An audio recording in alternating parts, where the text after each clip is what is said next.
Whereas, since its founding, the United States of America has been a nation of immigrants, and whereas throughout its history, the United States of America has welcomed people seeking refuge from war, famine, terrorism, and other atrocities occurring in other nations on every continent. And whereas in 1948, Congress passed the Federal Displaced Persons Act of 1948, following World War II, to aid in the settlement of 400,000 displaced persons. And whereas the United States joined 145 other nations as parties to the 1967 United Nations Protocol on the Status of Refugees. And since 1975, the United States has accepted more than 3,300,000 refugees from the former Soviet Union, Africa, Asia, Europe, the Middle East, and Latin America. And whereas throughout its history, the United States has benefited from the significant contributions of immigrants, asylum seekers, and refugees who have become scientists, inventors, and entrepreneurs. And whereas President Donald J. Trump signed a sweeping executive order on Friday, January 27th of 2017, January 27th executive order that blocks as many as 218 million people from entering the United States. And whereas the January 27th executive order prohibits entry of any refugee awaiting resettlement in the United States for 120 days, including refugees who had already received visas.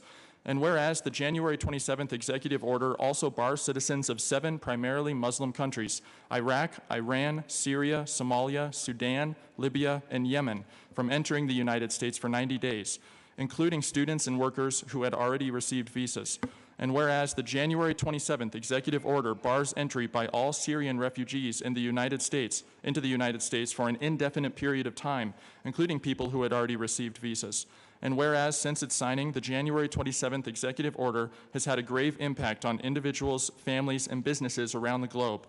And whereas individuals and families who hold visas, green cards, or dual citizenship have been detained, delayed, or refused entry into the United States since the January 27th executive order took effect. And whereas those individuals who had been denied expedient entry into the United States include individuals who have aided the United States Armed Forces in various theaters of armed conflict, including Afghanistan and Iraq. And whereas the January 27th executive order has a disproportionate impact on Muslims, and whereas the preference of one religion over another is contrary to the traditions, statutes, and the Constitution of the United States. Whereas religious, civic, and business leaders, including clergy of various faiths and denominations, leaders of many of America's largest companies, and elected officials belonging to both major political parties have all publicly expressed strong opposition to the January 27th executive order and its implications.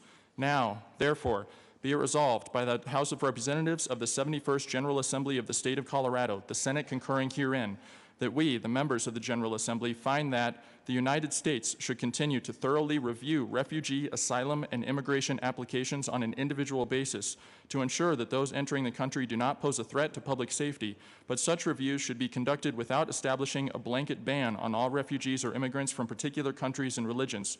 And the January 27th executive order runs counter to the values of this nation enshrined by our founders in the Declaration of Independence, affirmed by our Constitution of the United States and statutory law, and celebrated by many of our national symbols, including the Statue of Liberty. And federal judges in at least 5 states have partially blocked the enforcement of the January 27th executive order. And in particular, some federal judges have found that there is a strong likelihood that the January 27th executive order violates the due process and equal protection guarantees of the United States Constitution, and that enforcement of the January 27th executive order is likely to cause irreparable harm. And the President of the United States should immediately rescind the January 27th executive order.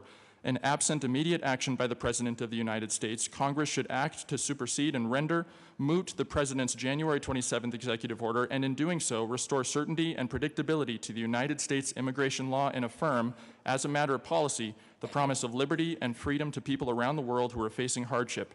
Be it further resolved that copies of this joint resolution be sent to President Donald J. Trump, Vice President and President of the Senate Michael Pence, the Majority Leader of the United States Senate Mitchell McConnell Jr., the Speaker of the United States House of Representatives Paul Ryan Jr., the Honorable Governor John Hickenlooper, and each member of Colorado's congressional delegation. Representative Michaelson, Jenet. Thank you, Madam Speaker. In the early 1900s, 2 members of my family, of my children's family, escaped mandatory conscription into foreign militaries. One was the Austro-Hungary, and the other was Russia, where Jews were being taken in at very young ages and forced to fight for a military that was defending the pogroms that were happening amongst my family. My children's great-great-grandfather came to Colorado, where he was told that he had family. We don't know what his last name was because he changed it upon coming to Colorado, and he joined the Fishman family. And when I came to Colorado, I did all the research on the census where he shows up in the census. And he had a chicken farm on Colfax. And he started a family. He got married at 990 Galapagos Street, and my children's grandfather was born there. They were married in front of that house. It's bright pink today, and by the way, I discovered that the family believed they were married a year later than they were actually married. There were 2 marriage licenses on record. They came to this country in seeking refuge, and they found it here. When chaos ensued in our country upon the executive order, I happened to be in the airport. I didn't show up for the rally there, although I might have. I was flying out that day from Denver to Los Angeles. And I sat there on the plane. I paid for the $8 for the Wi-Fi. And I watched people, including 2 of our representatives, stand up and speak to the fear and the concern that was happening. And I tried to process what was going on. And from what I could see, we all feel that we need a safe America. I believe that. We all want a vetting process that keeps out terror. I believe that. But we have a process that didn't happen. Through an executive order, there was confusion amongst the agencies. How do we carry out this order? Congress was left out of the conversation.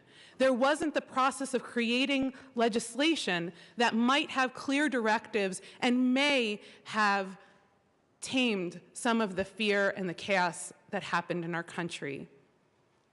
This is my first time serving in public office. I come here from a background of communication and bridge building. I was excited to serve in Colorado because I believe we have that capacity to talk to one another and create legislation together that serves our community and serves to defend and protect the liberties and defend and protect the citizens of our state. I hope that we as a body serve Colorado better than I feel our nation is being served right now.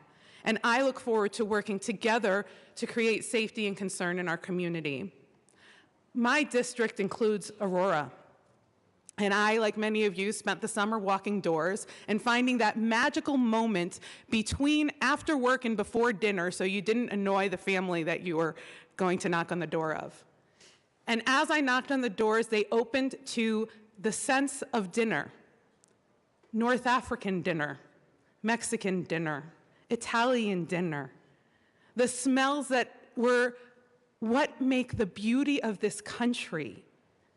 And we cannot afford to lose that beauty and the diversity, not only for our gastronomical delights, but because of the different businesses, as my colleague mentioned, that make our state and our country great. Please stand with us, and let's work together to continue to create a beautiful, diverse country that does provide that refuge for those who are in need.